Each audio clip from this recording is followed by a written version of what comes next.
किसी ने बड़े कमाल की बात कही है कि अंदाजे से ना नापिए किसी इंसान की हस्ती, अक्सर ठहरे हुए दरिया गहरे हुआ करते हैं। हेलो दोस्तों, मैं सोनपरी फिर से आपके पास एक छोटी सी कहानी लेकर आई हूँ। ये कहानी है, एक प्रोफेसर अपने क्लास के बच्चों को एक कहानी सुना रहे होते हैं। उसी कहानी की ये कहानी है। तो प्रोफेसर कहानी सुना रहे होते हैं एक बच्चों लोगों को कि एक नाव चल रहा होता है, एक पानी जहाज़ होता है, उसमें लोग सवार होते हैं और चल रहा होता है। अचानक से ड्राइवर को पता चलता है कि इस नाव में कुछ गड़बड़ी हो गई है और ये नाव डूबने वाला है या जहाज़ डूबने वाला है। जैसे ही यह पता चलता है तो लोगों की जान बचाने के लिए एक दूसरे नाव को बुलाया जाता है और सभी को दूसरे नाव पे बैठाया जाता है। जब अंतिम समय आता है, अंतिम बात, एक कपल होते हैं, एक कपल पति पत्नी दोनों उस नाव में बच जाते हैं, पानी जहाज़ में बच जाते हैं जो डूबने वाला होता है। तो जैसे ही वह जहाज़ डूबने वाला होता है, उसके हस्बैंड जो होते हैं, उस कपल में जो उसके हस्बैंड होते हैं, वह अपनी वाइफ को धक्का देकर दूसरे नाव में चौंक जाते हैं।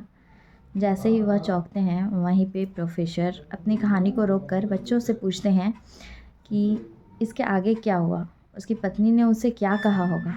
बच्चों, तुम लोग बताओ।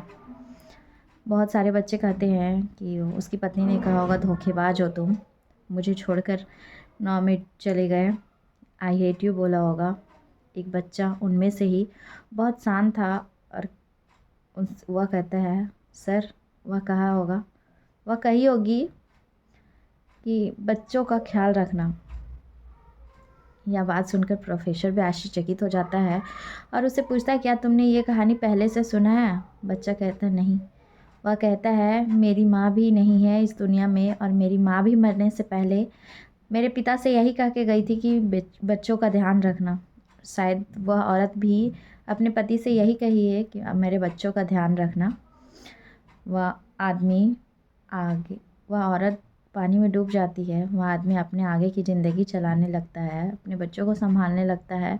दिन ऐसा आता है कि वह आदमी भी नहीं रहता इस दुनिया में। उसकी सिर्फ एक बेटी होती है, बेटी की भी शादी हो जाती है। एक दिन बेटी अपने मायके आती है और अपने घर को साफ़ कर रही होती है, तभी एक डायरी मिलता है उसे। उस डायरी में उसके पिता द्वारा लिखा हुआ हर एक कहानी मिलती है।